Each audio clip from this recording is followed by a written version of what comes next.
रहने वाले महलों की।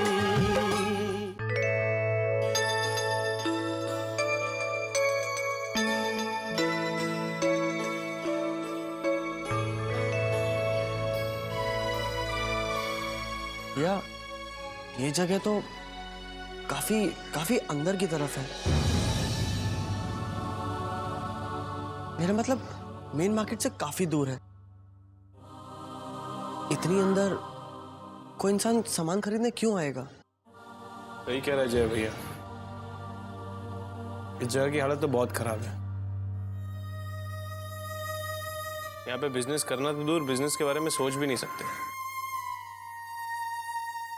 ये सोच का नहीं, कर्म का वक्त है। आज जब भगवान ने हमें इतना अच्छा मौका दिया तो हम अपने कदम पीछे क्यों ले? ये दुकान तो खुलेगी और बहुत चलेगी, और हमें किस बात का डर? हमारे साथ तो दादी साहब का आशीर्वाद है ना। ऋषभ, आप ही कहा करते थे ना कि हम अपनी मेहनत से अपने कल को संवार सकते हैं। तो कल को संवारने के लिए हमें जगह की जरूरत नहीं है, हौसले की जरूरत है। और भैया, दुकान मार्केट से चाहे कितनी दूर क्यों ना हो, लेकिन अगर हम अपनी शॉप में अच्छा सामान डालेंगे, क्वालिटी का सामान डालेंगे और वाजिब दाम में बेचेंगे तो कस्टमर क्यों नहीं आएगा? हम लोग अपनी दुकान में अच्छी से अच्छी चीज रखेंगे, कस्टमर के लिए पूरी तरह की फैसिलिटीज रखेंगे। देखना, कस्टमर दूर दूर से आएंगे। रानी बहू बिल्कुल ठीक कह रही। आओ हम अपनी किस्मत और अपनी जिंदगी के द्वार खोलते हैं।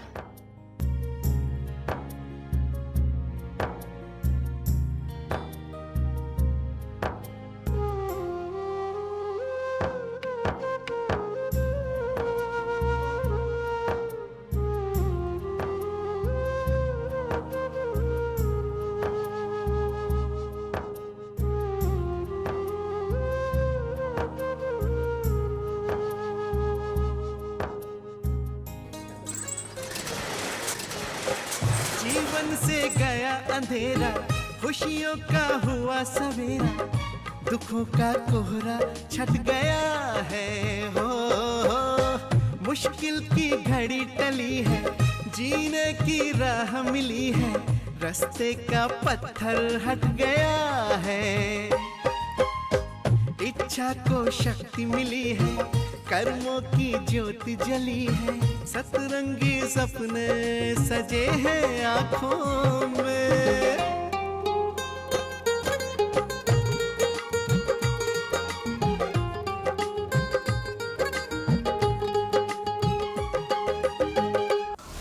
आखिर क्यों दिया आपने उनको वो दुकान?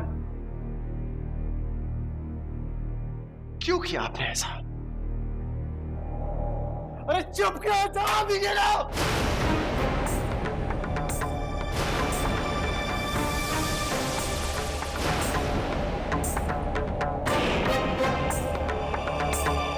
हमारे पुरखों की सारी जायदाद तुम्हारे हाथों में है, हर अधिकार तुम्हारे पास है। जायदाद को लेकर हर फैसला भी तुम करते हो।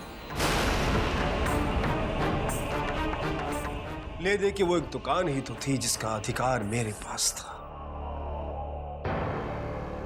सो वो मैंने उन्हें दे दी।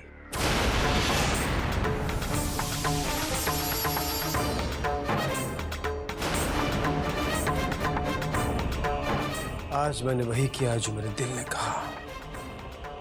जिंदगी में पहली बार कुछ त्याग करके मुझे खुशी मिली। लेकिन बाबूजी, आप ये नहीं जानते कि इसका अंजाम कितना बुरा होगा। ज्यादा से ज्यादा क्या करोगे तुम? मेरी मां की तरह मुझे दूध नहीं दोगे, खाने पीने पर अपना गुस्सा निकालोगे, मुझे दवाइयां नहीं दोगे। मत दो, मुझे कोई फर्क नहीं पड़ेगा। बाबूजी, बाबूजी!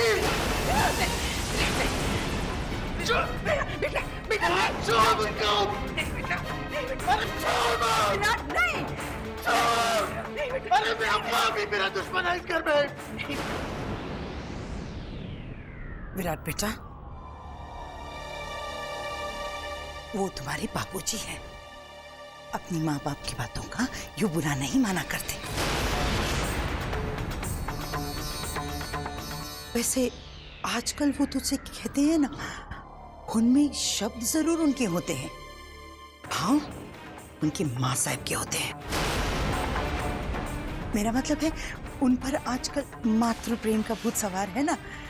बस तू थोड़ा सब्र कर, थोड़े ही दिनों में सब कुछ ठीक हो जाएगा। अच्छा, वो बेवकूफियों पे बेवकूफियां करते रहे और मैं सब कुछ झेलता रहा हूं। नहीं माँ, ये नहीं होगा मुझसे। आज उन्होंने दुकान दान पे दे दी, आपसे पूछा ना मुझसे कुछ कहा, बस चल पड़े राजा हरिश्चंद्र बनने।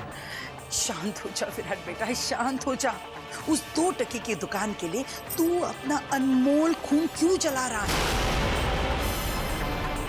अरे क्या रखा है इस दुकान में है? वीरान सा, उजड़ा सा। और अगर तेरे बापूजी ने वो खंडहर उन लोगों की झोली में डाल भी दिया तो हमें क्या फर्क पड़ेगा? छूने दो उन लोगों को। एक बात जान ले, इस खुशी की उम्र बहुत छोटी है। लेकिन बाबूजी का दिल कुछ ज्यादा ही बड़ा होता जा रहा है। अब हमें हर कदम फूक फूक के उठाना होगा, क्योंकि पता नहीं कब हमारे बाबूजी दानवीर करण बन जाएं। मां, बाबूजी पे हमें अब ध्यान रखना होगा, ध्यान रखना होगा हमें। फिक्र मत कर, तू सिर्फ अपने बिजनेस पे ध्यान दे। उन्हें संभालना मुझे अच्छी तरह से आता, बस तू सब मुझ पे छोड़ दे बेटा।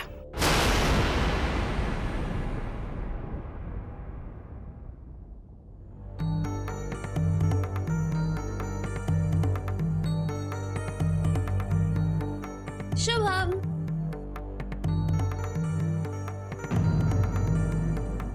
देखो मैं तुम्हारे लिए क्या बना कर लाई हूँ।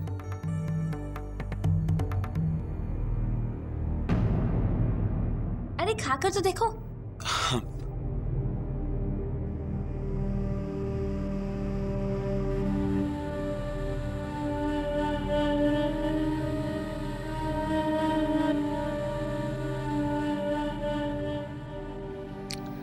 अच्छा नहीं लगा शुभम? अरे नहीं, अच्छा है ना। इनफैक्ट बहुत अच्छा है। जब मैंने पूछा कि कैसा बना है तब बता रहे हो कि बहुत अच्छा बना है। कभी कभी खुद भी तारीफ कर दिया करो, स्पेशली तुम्हारे लिए बनाकर लाई हूँ। अब अरे वो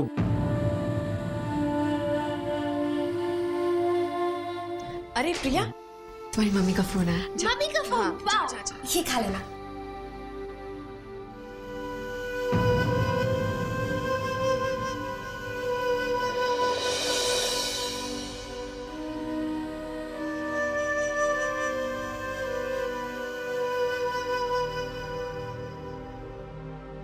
क्या बात है शुभम, इतने परेशान क्यों हो तुम? चाची, मुझे अभी भी पता चला है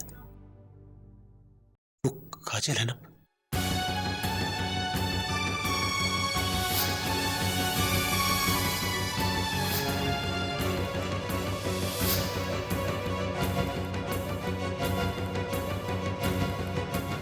और चाची विशाल का केस अब मैं ही हैंडल कर। नहीं शुभम,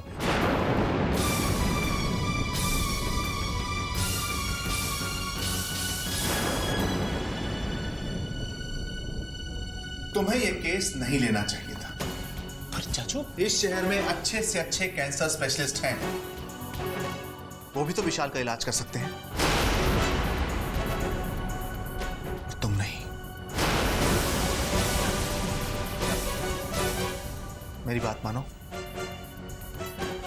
अपने आप को इस केस से दूर कर दो। पर चाचू मैं डॉक्टर हूं। जानता हूं कि तुम एक डॉक्टर हो, और तुम भी ये बात जानते हो कि विशाल सिर्फ तुम्हारा पेशेंट नहीं है, वो काजल का पति भी है। वो काजल जिसकी वजह से तुम पहले ही बहुत कुछ भुगत चुके हो, पर अब नहीं शुभम।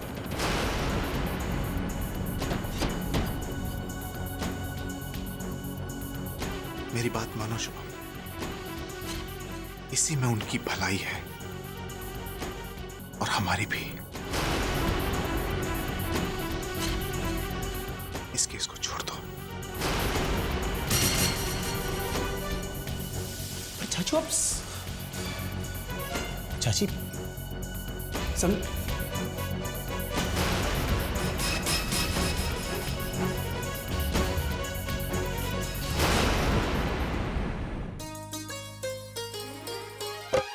नया एक लक्ष्य मिला है, खुद पर विश्वास बढ़ा है, अंधियारों को है अब मिटाना हो।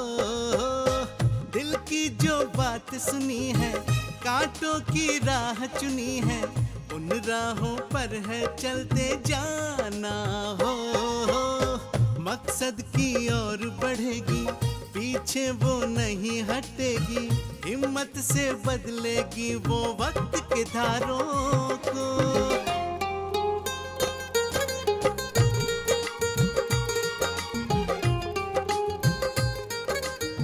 भाभी हम अपनी दुकान का नाम क्या रखेंगे?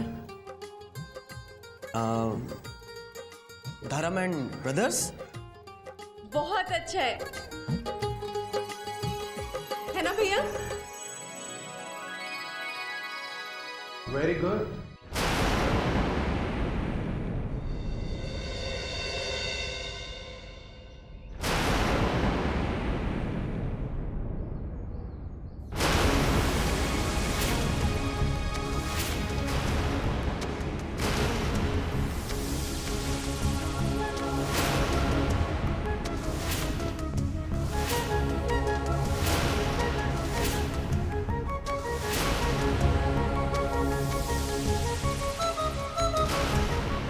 क्या बात है,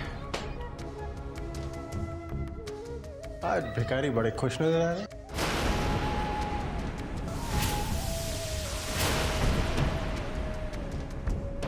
हाँ भाई, हो भी क्यों ना, भिखारियों को खैरात मिल जाए तो वो तो खुश हो ही जाते हैं।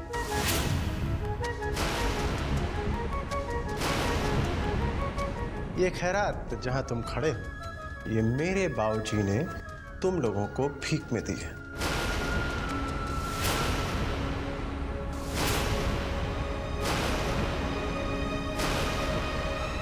मगर सोचने वाली बात अब ये है कि तुम लोग यहां करोगे क्या? दुकान खोलोगे, बिजनेस करोगे, करोड़पति बन जाओगे, क्यों?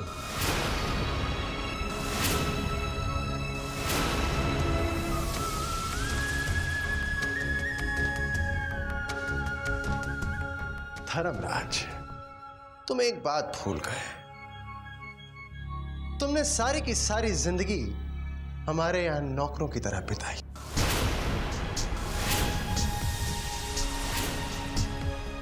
हमारे मुलाजिम रहे हो तुम, हमसे कुछ धंधों के गुण भी सीख लेते। ये इतनी दूर जो तुमने अपनी दुकान लगाई है, जहां कबूतर पंख मारने नहीं आते, वहां कस्टमर क्या झक मराने आएगा?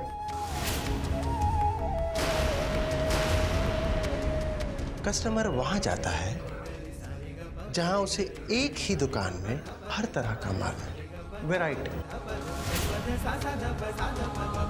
और कपड़ों का धंधा एक ऐसा धंधा है जो अंधे कुएं की तरह है, जहां जितना पैसा डाला जाए उतना कम है।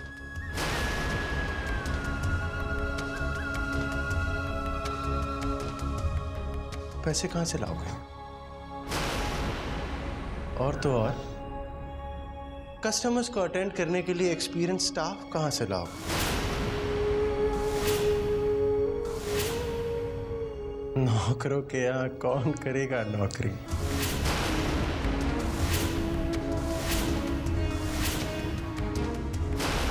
एक काम करो, ये दुकान का ख्याल व्याल छोड़ो, जाओ घर जाओ और जाके सो जाओ।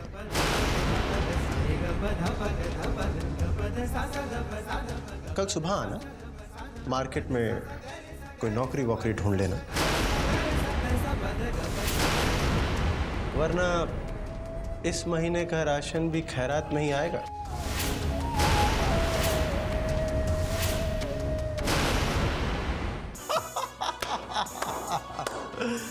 बिजनेस करेंगे, दुकान खोलेंगे, करोड़पति बनेंगे। जरूर बनेंगे विराट, और जितना तुम हमें रोकने की कोशिश करोगे हम उतना आगे बढ़ेंगे। आज जो कुछ भी तुमने कहा है मैं उसे एक चुनौती मानकर स्वीकार करता हूं।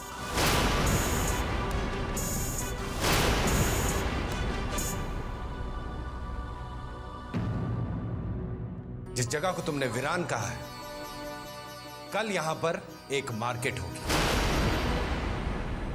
हमारी दुकान अपने आप में एक पूरा बाजार होगी, जहां हर वैरायटी, हर किस्म का कपड़ा मिलेगा। जो कुछ भी है, तुम हमारे भाई हो, इसलिए सबसे पहला न्योता मैं तुम्हें देता हूं। आज से ठीक 1 महीने बाद हमारी दुकान का मुहूर्त है। तुम सह परिवार जरूर आना।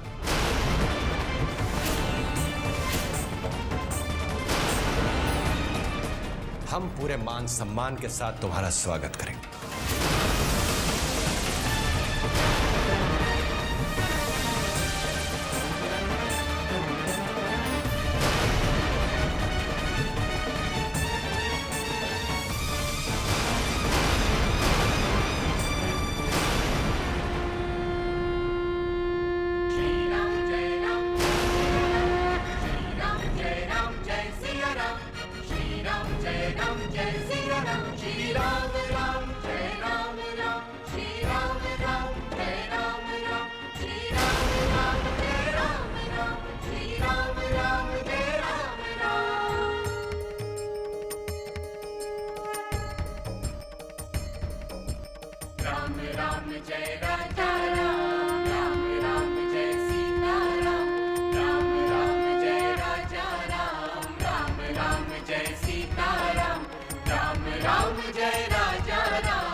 धर्म बेटा, विराट की चुनौती को स्वीकार करके तुमने अपने सफलता के रास्ते पर पहला कदम रखा है। राम जी की वानर सेना रावण की सेना के सामने बहुत कमजोर लगती थी, लेकिन जीत वानर सेना की हुई क्योंकि उनके साथ उनकी सच्चाई थी। राम जी थे। बेटा, तुम लोग भी राम जी को इसी तरह अपने दिल में बसाए रखना और उन पे विश्वास रखना, और राम जी तभी तुम्हारी मदद करेंगे जब तुम चारों एक दूसरे की मदद करोगे। तुम्हारी एकता में वो शक्ति है, उसे कायम रखना। दादी साहब, मैं आज ही मधुपुर के सारे व्यापारियों से मिलूंगा और उनसे कहूंगा कि मुझे माल उधार पे दे दें, और फिर धीरे धीरे मैं उनकी सारी रकम चुका दूंगा। हाँ भैया, आप मार्केट को पूरी तरह संभालिए और देखना हम आपकी इस दुकान को दुकान बना देंगे। हाँ भैया, चलिए। लो, वरुण भी आ गया। जीते रहो। कितनी शुभ घड़ी है। अब तुम चारों मिलके अपनी दुकान को एक सफल दुकान बनाओ।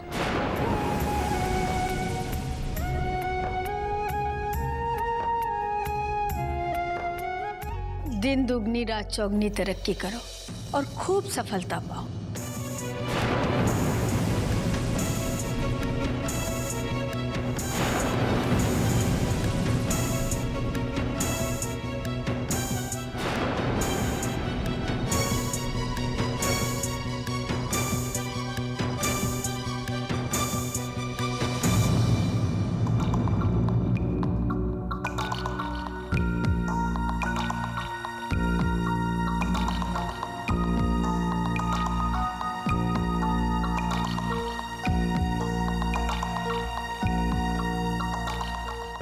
वरुण भैया, आपकी चाय।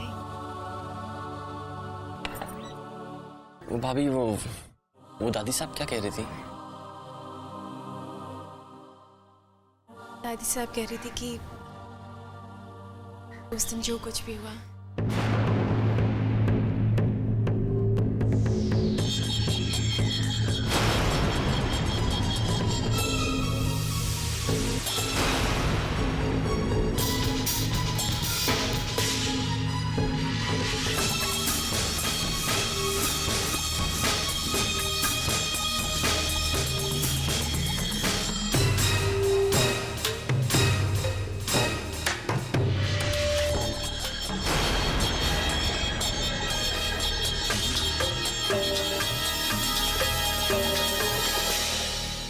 और अब दादी साहब चाहती हैं कि आप चारों भाई मिलके इस चुनौती का सामना करें। भाभी मैं कैसे भाभी? मतलब मेरे कहने का मतलब है कि आप लोगों ने फैसला किया है वो बहुत अच्छा है, और मैं चाहता हूँ कि भाभी इस फैसले से बहुत पहले मैं अपनी जिंदगी का फैसला कर चुका हूँ। भाभी आप तो जानती है ना, मेरे सपने मेरी मंजिल ये सब नहीं है। मैं अब्रॉड जाना चाहता हूँ, आगे बढ़ना चाहता हूँ, अपनी तरक्की करना चाहता हूँ। आज जब मैं अपनी मार्कशीट लेने यूनिवर्सिटी गया था तो मुझे पता चला कि इस महीने की 24 तारीख को कैंपस में इंटरव्यूज है और बहुत सी विदेशी कंपनियां आएंगी और वो लोग टैलेंटेड लोगों को रिक्रूट करने वाली है। और भाभी इससे अच्छा मौका तो मुझे कभी नहीं मिलेगा ना। और भैया, इस मौके का तो आपको पूरा फायदा उठाना चाहिए, और ये मेरा विश्वास भी है कि आप सफल होंगे। राम जी आपका हर सपना, हर कामना पूरी करे। और भैया, आपका नाम होगा तो हमारा भी तो नाम होगा। मैं आपको कभी भी आपकी मंजिल से दूर नहीं करूंगी भैया।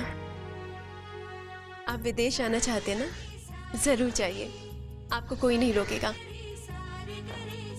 लेकिन तब तक तो आप अपने भाइयों की मदद कर सकते हैं ना दुकान सेट करने में। आप अपने भाइयों के साथ होंगे तो उनका हौसला भी बढ़ेगा, और मुझे पूरा विश्वास है कि आप मेरी बात टालेंगे नहीं, मानेंगे ना?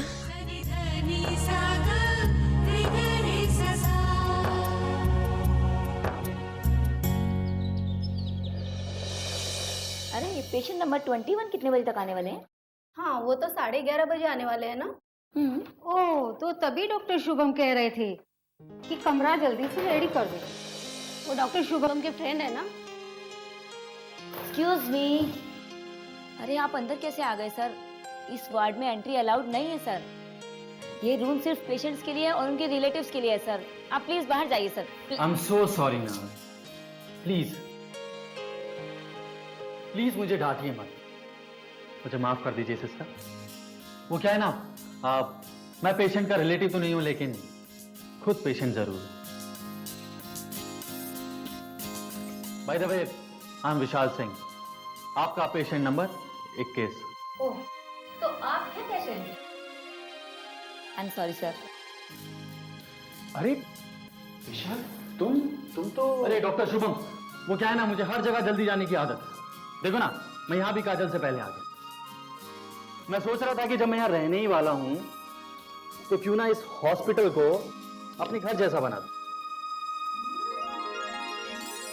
नर्स, ये है मेरी वाइफ काजल। इसका नाम काजल है, लेकिन ये मेरी जिंदगी की रोशनी है। कितनी खूबसूरत है ना?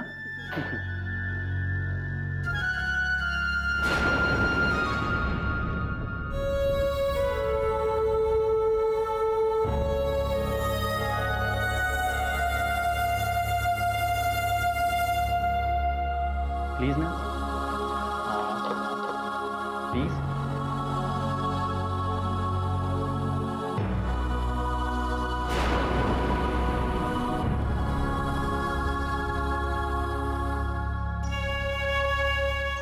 काजल इसे देखकर बहुत अच्छा महसूस करेगी। अरे ये तो बिल्कुल हमारे घर जैसा हो गया है ना? अच्छा सरप्राइज क्यों डॉक्टर शुभम? हाँ विशाल, वाकई। वैसे मैं तुम्हारे घर तो नहीं आया हूं, पर आई एम श्योर ये तुम्हारे घर जैसा ही लगता है। अच्छा विशाल, तुम एक काम करो, तुम यहाँ आराम से बैठो, sisters will take care. Okay? Please come. एक मिनट, वो क्या है ना, तुम्हारी जो दोस्त है ना, वो है तो बहुत अच्छी, लेकिन क्या है ना, वो घबरा बहुत जल्दी जाती है। जब देखो मेरे लिए बहुत परेशान रहती है। मैं नहीं चाहता शुभम कि मेरे प्यार को मेरी चिंता सताए, और इसमें तुम मेरी मदद कर सकते हो। अब तो मेरा केस भी तुम ही हैंडल कर रहे हो, तो तुम काजल से कह देना कि विशाल को कुछ नहीं हुआ, वो बिल्कुल ठीक है।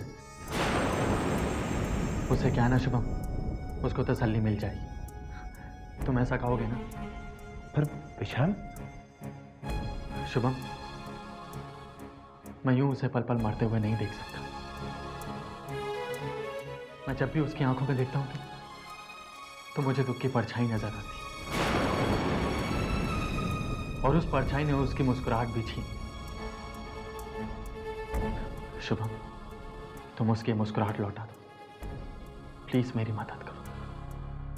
विशाल, आप यहाँ हैं और मैं आपको पूरे हॉस्पिटल में ढूंढ रही हूँ। अरे काजल, वो क्या है ना, तुम तो जानती हो मुझ में सब्र नाम की चीज ही नहीं है। बस इंतजार नहीं हुआ और अपना कमरा देखने चला आया। अरे यहाँ का नजारा तो देखो कितना खूबसूरत है। ये वाली पिक्चर देखो, इसे मैं सुबह सुबह उठते ही देखूंगा। और ये, अरे इसे देखे बिना तो मेरा लंच ही नहीं होता।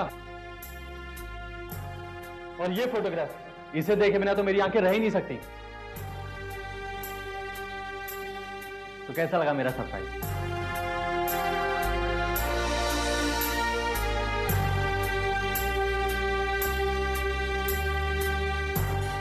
बहुत अच्छा। मैं चलता हूँ विशाल,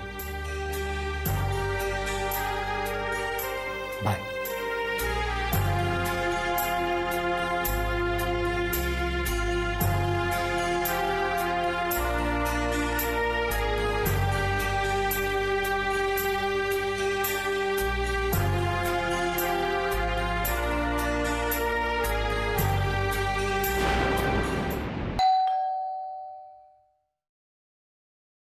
रानी, भाभी, अंदर आ जाओ। नहीं नहीं नहीं, पहले मुंह मीठा कीजिए। किस खुशी में? खुशी? बहुत बड़ी खुशी है भाभी। परम भैया ने एक फैसला किया है कि वो अपनी दुकान खोलेंगे, अपना बिजनेस शुरू करेंगे।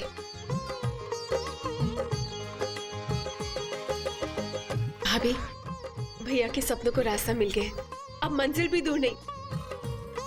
सोचिए ना भाभी, अब हम भी अपना सर ऊंचा करके कहेंगे कि मधुपुर में हमारी भी एक दुकान है। फिर तो पहले तुम मुंह मीठा करो। लीजिए, आप भी मुंह मीठा कीजिए। भाभी, आप भैया के लिए प्रार्थना करेंगी ना कि उन्होंने जो बीड़ा उठाया उसमें वो कामयाब हो, उनका ये मकसद उनकी मंजिल बन जाए। अंदर जाओ, चलो। नहीं नहीं भाभी, ये लीजिए, मेरे को अभी बहुत सारे काम है।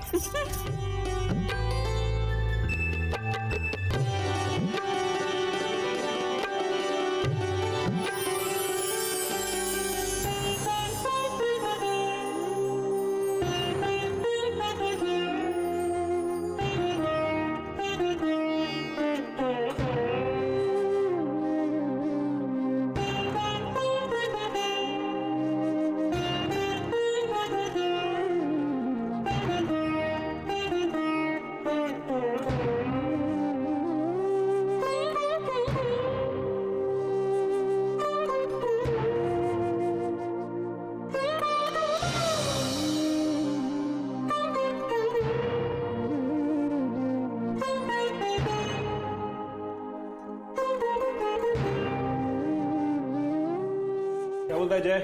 हाँ? नहीं भैया, भैया हमारी शॉप थोड़ी सी ब्राइट होनी चाहिए, एकदम लाइक सूरज की तरह, थोड़ा खिलता हुआ कलर।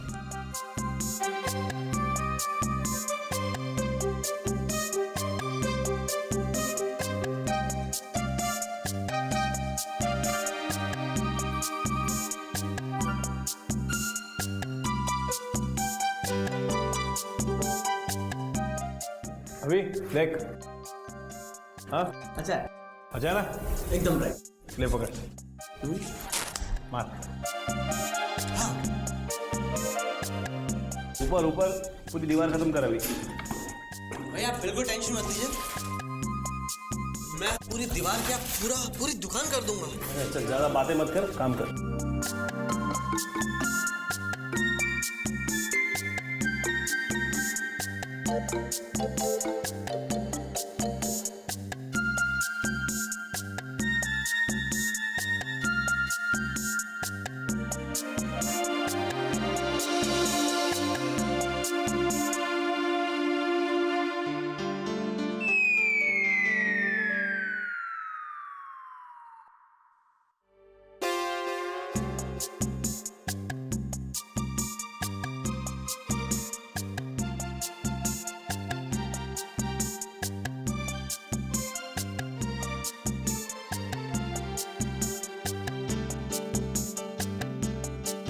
जानबूझ के नहीं,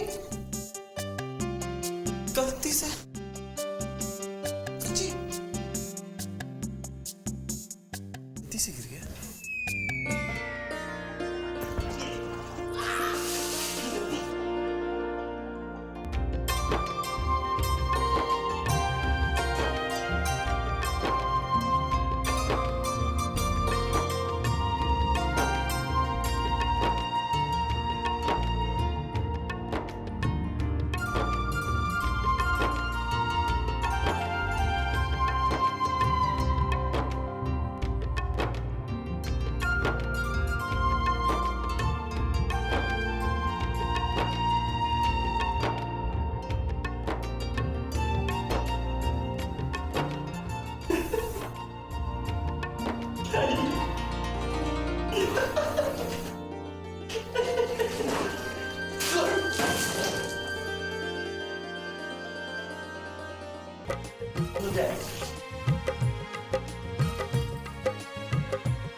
किस्मत ने दिन ये दिखाया, समय वो वापस आया, अपनों से अपने मिल रहे हैं हो।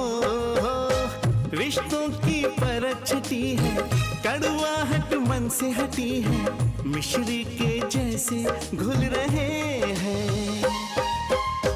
सबने ये सीख लिया है, हमने भी देख लिया है, कैसे अपमान बदलता है सम्मानों में।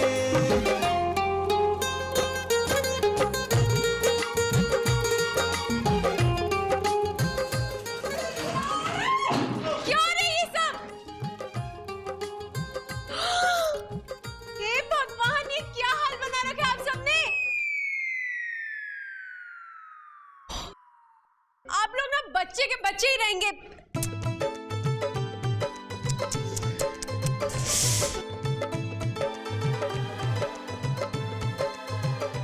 जय भैया। नहीं भाभी, मैं नहीं,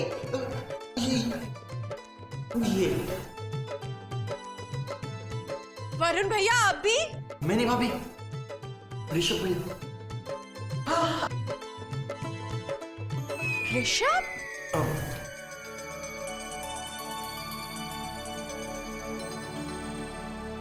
धर्म भैया? मैं नहीं।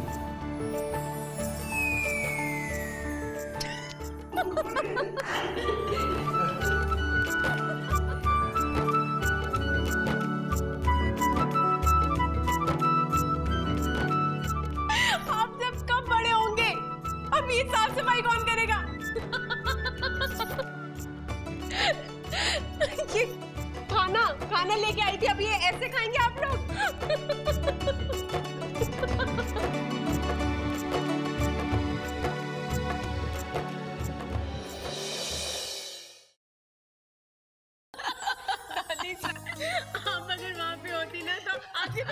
की हालत पूरी हो जाती है। तो बड़े बड़े हो के ऐसी हरकत। सच, आज मेरे बच्चों का बचपन वापस आ गया, क्योंकि उनकी खुशियां वापस आ गई।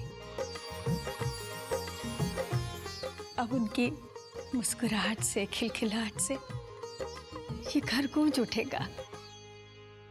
रानी बेटा, ये दुकान बहुत भाग्यशाली है। तुम देखना, अब मेरे बच्चों की जिंदगी, उनकी तकदीर संवर जाएगी। आओ। जरूर दादी साहब, अब सब कुछ ठीक होता नजर आ रहा है। आपका आशीर्वाद हमें फल रहा है। दादी साहब, आज एक पार्टी राजी हो गई है हमें माल उधार पे देने के लिए। अरे वाह, ये तो बड़ी अच्छी खबर है। जी दादी साहब, अब हमारी दुकान खोलने से कोई नहीं रोक सकता।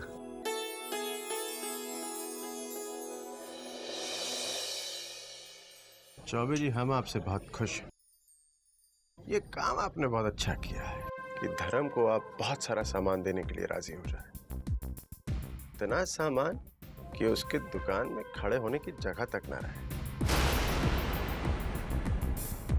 चौबे जी, हमारा एक उसूल है, हम दुश्मन को मारने से पहले एक बार मुस्कुराने का मौका जरूर देते हैं। भाई, वो लोग बहुत खुश, उन्हें खुश होने नहीं दिया जाए। इस पूरे के पूरे मधुपुर में आप ही तो हैं जिसके सहारे वो तरक्की की सीढ़ियां चढ़ने की कोशिश कर रहे हैं। कर लेने दीजिए कोशिश।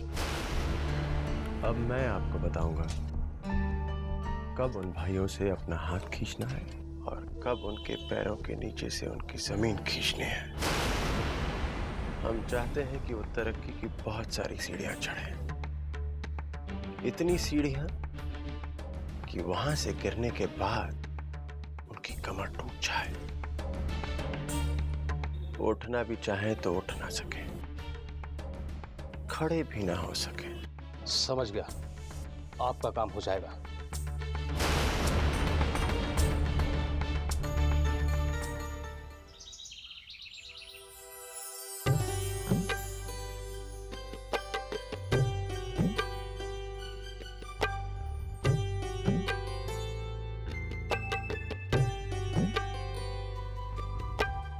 हो गई हमारी दुकान तैयार। ऋषभ भैया, मैं ना यहाँ बैठकर सारे कस्टमर्स डील करूंगा, और आप देखिएगा एक भी कस्टमर यहाँ से खाली हाथ नहीं जाएगा। अरे जाएगा कैसे, मैं तो जाने नहीं दूंगा।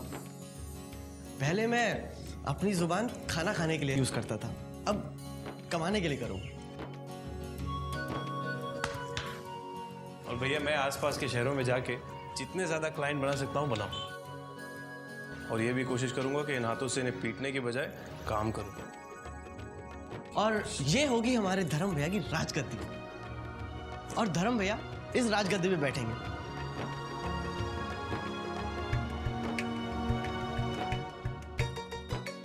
और यहां बैठकर हम तीनों भाइयों को हुक्म देंगे, और हम तीनों भाई उनकी बात मानेंगे।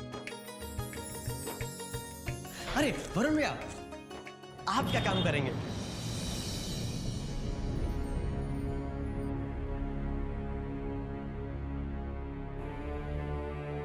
Lunch time. चलिए, सबने काम बहुत कर लिया, अब गरम गरम खाना हो जाए। आइए धर्म भैया। मैं तो अपना पूरा काम खत्म करूंगा, फिर खाना खाऊंगा। खुशियों के दिन आए हैं, सुख के पल छिन लाए हैं, सबके ही चेहरे पे मुस्कान है। हो सब मिलके साथ रहे, जो मिलजुल के काम करे तो हर मुश्किल हो जाती आसान है। रिश्ते जब यूं जुड़ जाए, किस्मत खुद कदम बढ़ाए, दुख का साया भी नहीं गुजरे गलियारों से।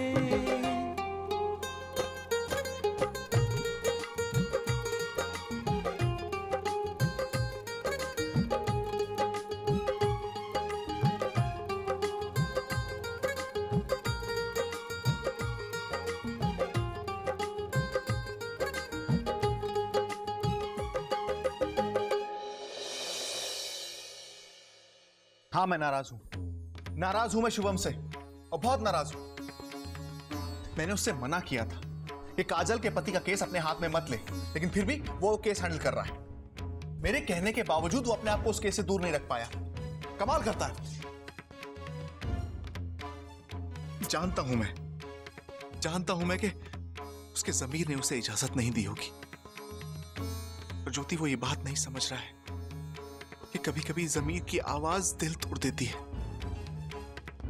मुझे डर है कि कहीं टूटे हुए दिल के टुकड़ों की चुभन फिर से उसकी जिंदगी में दर्द ना ले आए। ज्योति, मैं नहीं चाहता कि उसके मुस्कुराता हुआ चेहरा फिर से मुरझा जाए। अब कैसे समझाऊं उसे, क्या कहूं मैं उससे? आप शांत हो जाइए। अरे क्या शांत हो जाऊं मैं?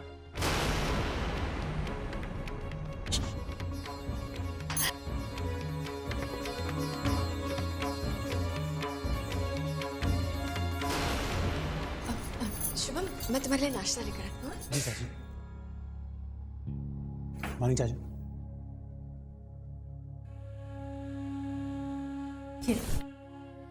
चाय और नाश्ता। थैंक्स।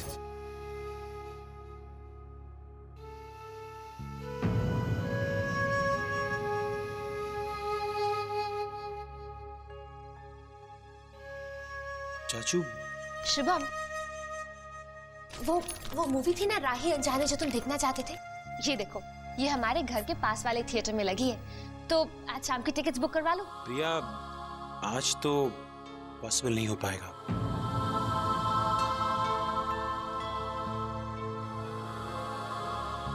अब ठीक है, नो प्रॉब्लम, तो कल देख लेंगे। प्रिया, दरअसल मुझे नहीं पता कि हम दोनों मिलकर ये फिल्म देख पाएंगे भी या नहीं।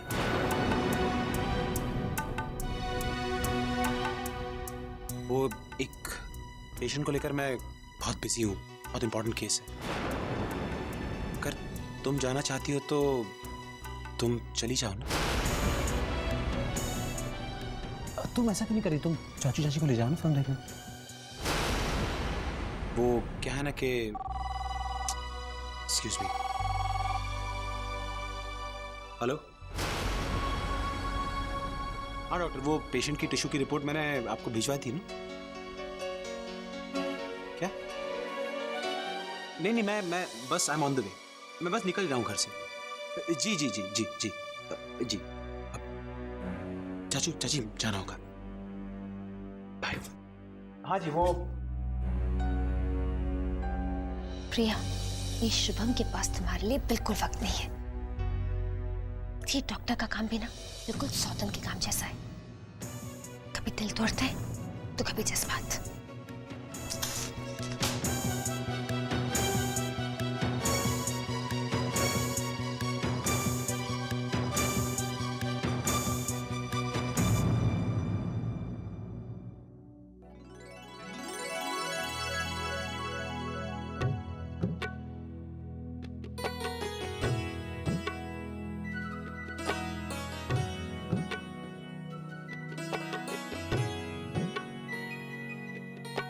इसी महीने की 15 तारीख को अति उत्तम मुहूर्त है।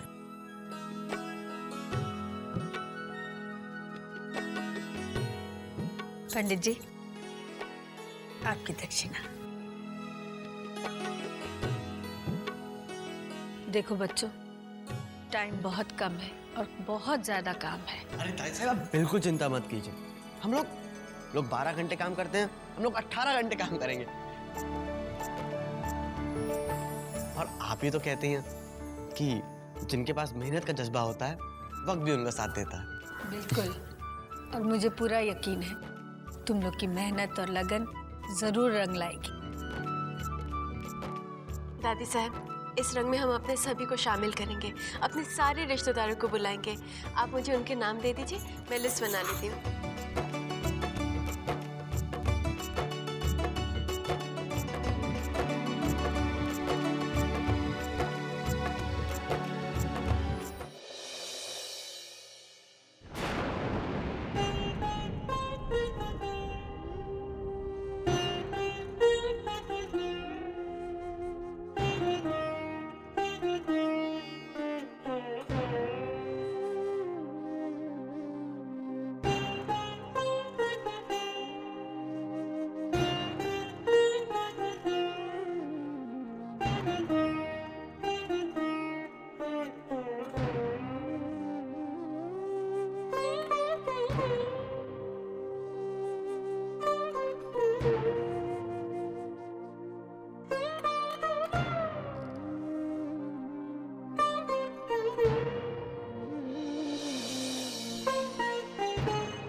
भैया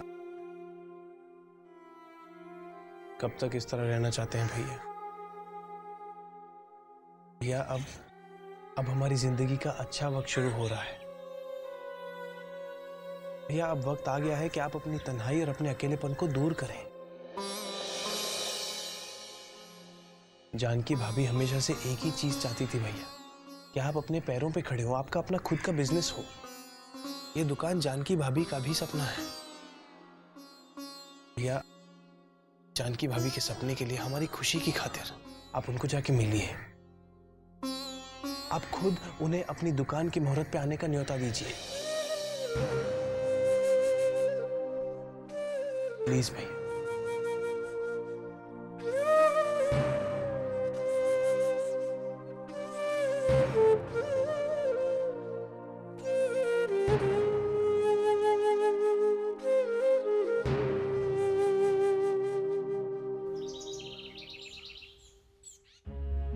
अब भी वक्त है, संभल जाइए। एक बात अपने दिमाग में बिठा लीजिए कि अगर आपको अपना बुढ़ापा सुखी करना हो तो अपने बेटे से बगावत करना छोड़ दीजिए। मैं तो कहती हूँ कि उसके हाँ में हाँ मिलाइए। देखिए आपकी जिंदगी अपने आप सुधर जाएगी। और हाँ, जो कुछ भी आपने उसे अब तक कहा ना, वो सब माफ हो जाएगा। मैं उसे समझाऊंगी, मैं उसे कहूंगी कि विराट बेटा, आपके बापूजी अब तक बहक गए थे पर अब हाँ, मैं बहक गया था लालच में, बहक गया था स्वार्थ में, बहक गया था अपने बेटे के प्यार में। पर अब नहीं, अब मैं नहीं बहकूंगा। जो होश आ गया है लीलावती जी, अब मेरी आंखों से लालच की पट्टी खुल चुकी है। अजी ऐसा होश किस काम का जिससे हमारा सब कुछ छीन जाए? सुनिए, अब वक्त हमारा नहीं रहा, सब कुछ विराट के हाथ में है। आप उसकी नजर में बुरा क्यों बन रहे हो? मुझे किसी की कोई परवाह नहीं।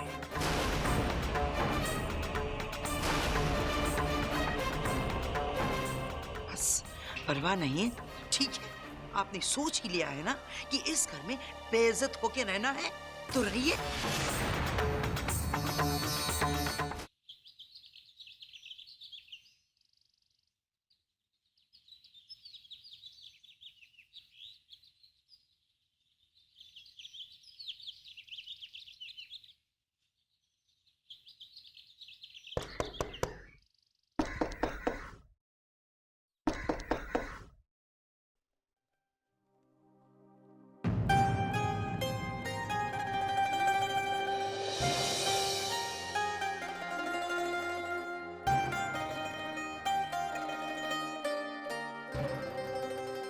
अंदर आने के लिए नहीं कहोगे? एक मिनट।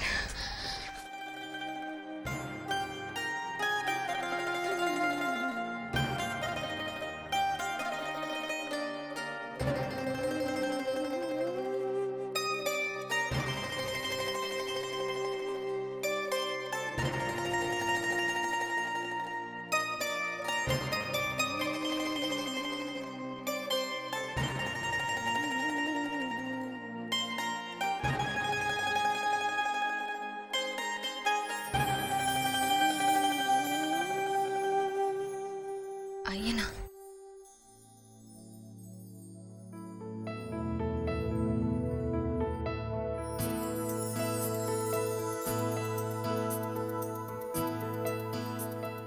बैठिए ना।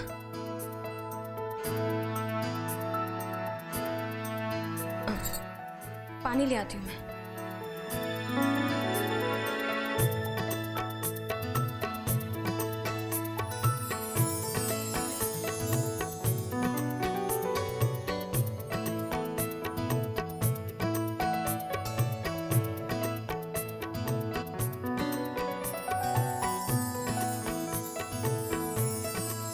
जानकी,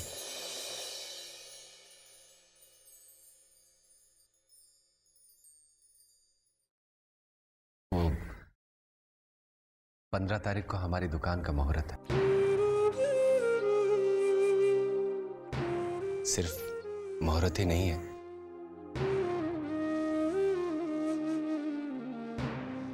मेरी जिंदगी की एक नई शुरुआत है। ये वो सपना है जानकी, जहां मैं अपने पैरों पर अपना सर ऊंचा करके समाज के आगे खड़ा हो सकता। ये वो ख्वाहिश है जानकी, जिसे बरसों से तुमने अपने दिल में संजोए रखा था। आज वो ख्वाहिश हकीकत में बदलने जा रही। मैं चाहता हूं कि मुहूर्त की पूजा में तुम मेरे साथ बैठो।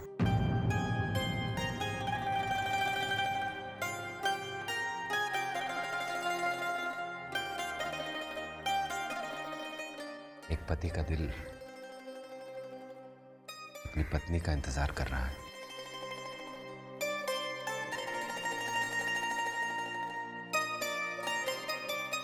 तुम्हारे बिना मेरी हर खुशी अधूरी है।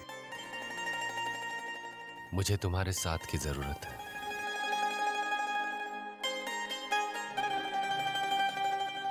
लौट आओ जानकी, मैं मुहूर्त में तुम्हारा इंतजार करूंगा।